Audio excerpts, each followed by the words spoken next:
legal battle over the cap, has that been factored into this? And there are other expenditures too, the $5 million for the voting taxes for the absentee ballots that you request of the legislature. Are you supportive of that ballot request? And has cap been factored into all of this? Well,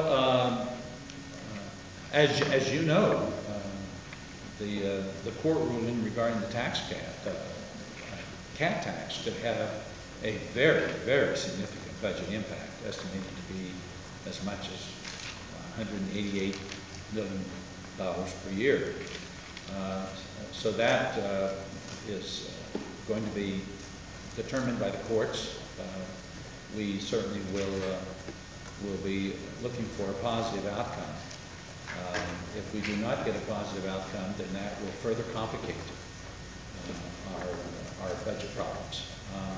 In regard to the to the resources that you mentioned for the mailings, we don't have the money for that. Just simply, we're making cuts here. We're announcing cuts, and so I just have no idea where the money for that would come from. But it will not come from the rainy day fund. Governor, can you say categorically that there won't be a tax increase before the end of this fiscal year? Bill, I wish you hadn't asked me that question, because if I say, I won't say categorically there won't be a tax increase, then my concern is that what will be written is that the governor says there may be a tax increase. So why don't I just say categorically no? Because I think it's irresponsible for anyone in a position that I'm in to make categorical statements about a whole lot of things. I don't think the sky's falling, but if the sky were to fall, I would have to take some dramatic action. No, there's not going to be a tax increase. I've said I think that would be not helpful to our economy recovering.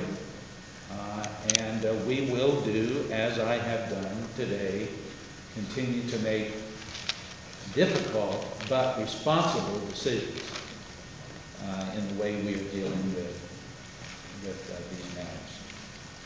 What's your assessment so far on the tax reform and its effects on business development in Ohio? Do you think it's doing enough? I think there are indications that the tax reform is having some positive benefit to our state, and that is encouraging to me.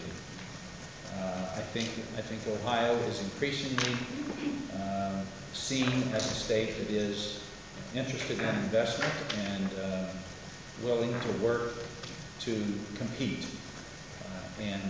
The only thing that I ask of companies as I talk with them and as the Lieutenant Governor works with them is that they give us a chance to compete, because I believe if we have a chance to compete, that that we can sell our state. And there have been investments, and there will be further investments. We are in a transition period. There's no doubt about that. And there is job creation, but there's also job loss. And trying to balance all of that and get us from where we are to where we need to be is a challenge. But I do think that there are some very positive circumstances or things that we can point to where the tax reform has made Ohio attractive for job creation and significant investment.